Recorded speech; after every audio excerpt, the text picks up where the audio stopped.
Welcome to News Mongolia, where we bring you the latest stories and updates from across the nation and beyond. I'm Batsir Namshar. On News Mongolia today, the Deputy Prime Minister met with ambassadors and diplomats residing in Mongolia. Over 250,000 Mongolian citizens live, study and work abroad. Currently, around 80,000 individuals in Mongolia are not engaged in any form of employment. For the news, stay tuned.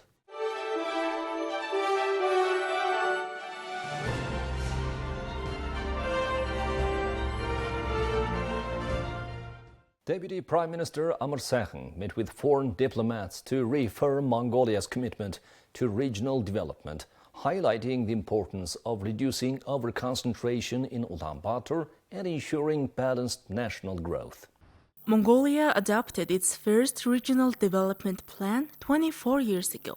Since then, Ulaanbaatar has become home to around 50% of the country's population, approximately 1.7 million people. 70% of all registered enterprises, 84% of the trade and service sector, and 63% of the national GDP are concentrated in Ulaanbaatar. The government sees the successful implementation of its regional development policy as the solution to addressing over-concentration and achieving balanced growth. We must ensure unified, well-organized implementation. The results of investments made must be clear, with accountable leadership. Ultimately, by carrying out a comprehensive policy, our most important goal is to transform the value of regional development into tangible, long-term outcomes for the country.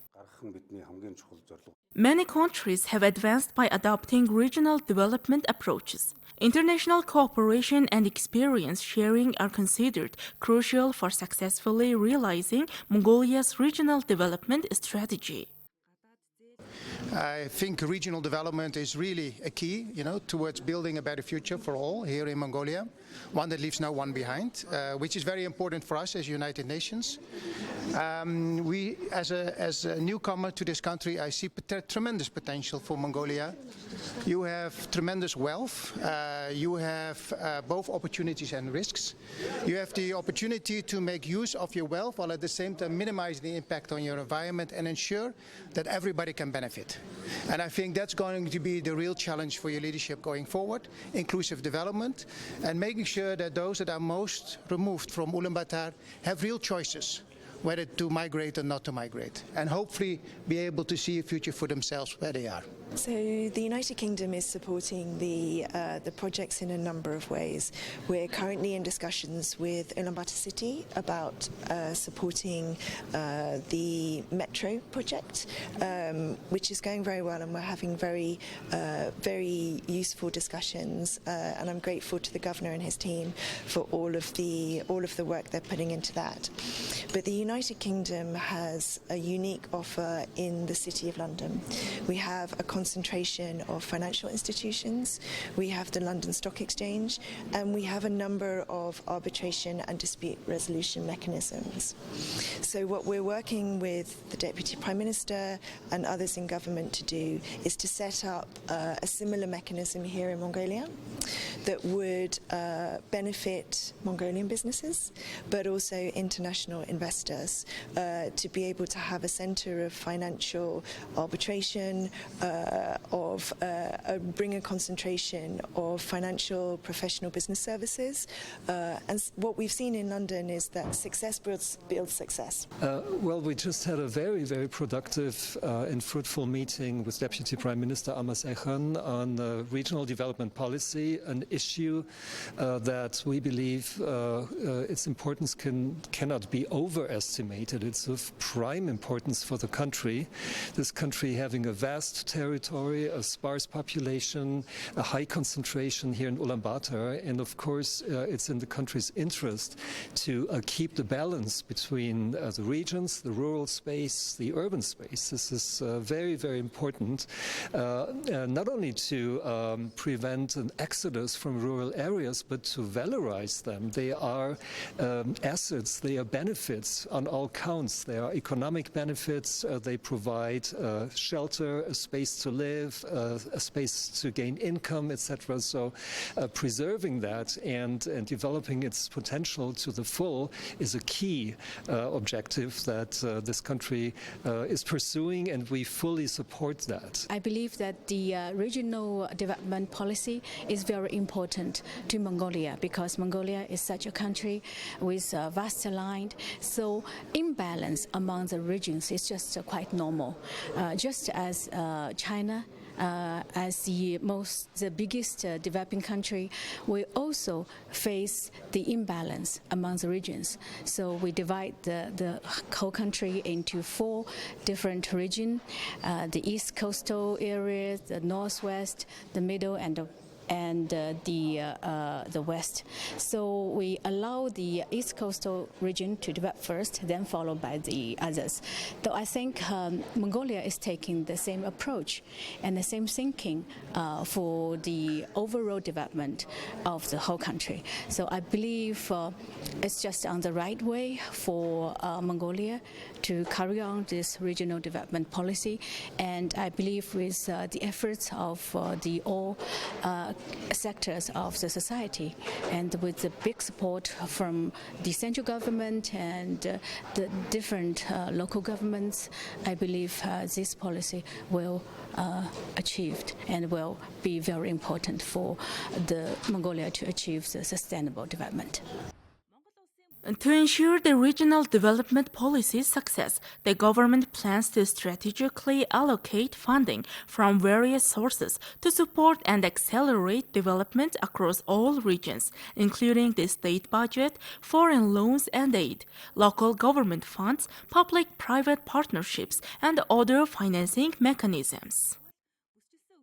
Mongolia will host the inaugural World Mongolians Festival in Brussels this June, uniting over 250,000 members of the Mongolian diaspora to celebrate and preserve Mongolian culture, language, and identity for future generations. The Mongolian diaspora plays an important role in preserving and promoting Mongolian heritage and culture in the countries of residence. To further this mission and pass the Mongolian language, cultural identity, history, and traditions on to future generations, while raising global awareness, Mongolia will organize the World Mongolians Festival this June. Like our national festivals in Mongolia, this important event will promote and showcase our traditional cultural heritage for an international audience. From now on, the Mongolian State Festival will embody a unified identity, mission, and symbolism. Through this professionally produced and officially endorsed presentation, the second and third generations of our diaspora will retain their national pride, independence, and unity. Over 60 Mongolian language schools in 20 countries educate Mongolian children in their native language. Ensuring equal access to Mongolian language education for all Mongolian children living abroad is essential. So, how are Mongolian communities abroad promoting language preservation and cultural resilience? Working with the Ministry of Foreign Affairs, the Ministry of Culture, and the Ministry of Labor, we have approved the Nomadic Cultural Education Program. In June 2025, we will implement this program collaboratively by involving 88,000 citizens and 101 civil society organizations in the European Union. The inaugural World Mongolians Festival is set to take place in Brussels, the capital of the Kingdom of Belgium. It aims to unite Mongolians living, working, and studying abroad while safeguarding their rights and promoting their cultural identity. The event's organizers hope the festival becomes a regular event.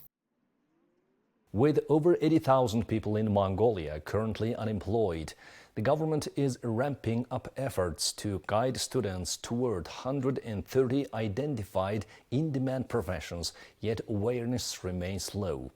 While policies like student loans and scholarships are in place, many students are unaware of the opportunities available to them. As of 2024, this accounts for approximately 5.4% of the population. In response, the government has identified around 130 priority and in-demand professions and is implementing policies to support students pursuing these fields. Examples include the Student Development Loan Fund and the Education Loan Fund. According to the education law, these priority and in-demand professions must be accredited by law. The second advantage is that students in these fields are eligible for 10 types of financial support from the Education Loan Fund. In other words, students studying in-demand fields can now access both student development loans and non-refundable grants. And thirdly, once these professions are officially confirmed, students can also study abroad in top global universities in these areas. This opens up new opportunities. Although policy measures are being implemented to support training in these in-demand professions, relatively few students are aware of or are making use of these opportunities. I'm a first-year student majoring in robotics and artificial intelligence.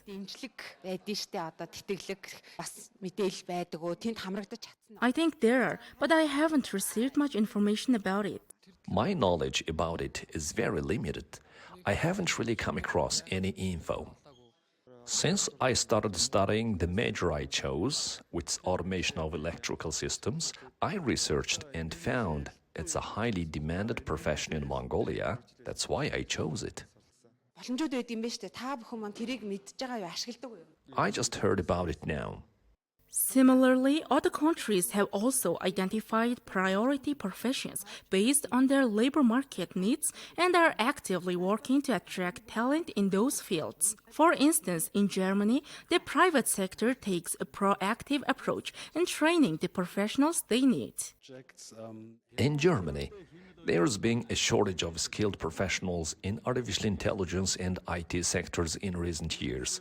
So industries and companies provide scholarships to students studying these professions from the very beginning and offer them the chance to gain work experience while studying. In France, there is a significant shortage of engineers and teachers. To address this, our country has invested heavily in raising awareness among the public about these professions and attracting people to study them. Of course, they also offer scholarships to support them. Mongolia updates the list of top priority and in-demand higher education fields every 5 years. This is done in alignment with labor market demands and national development programs. However, the number of job orders has increased each year from over 50,000 in 2021 to more than 110,000 in 2024. Therefore, we aim to highlight through this report that new policies and decisions are needed to close this gap. Now let's take a look at the currency exchange rates provided by Mongol Bank.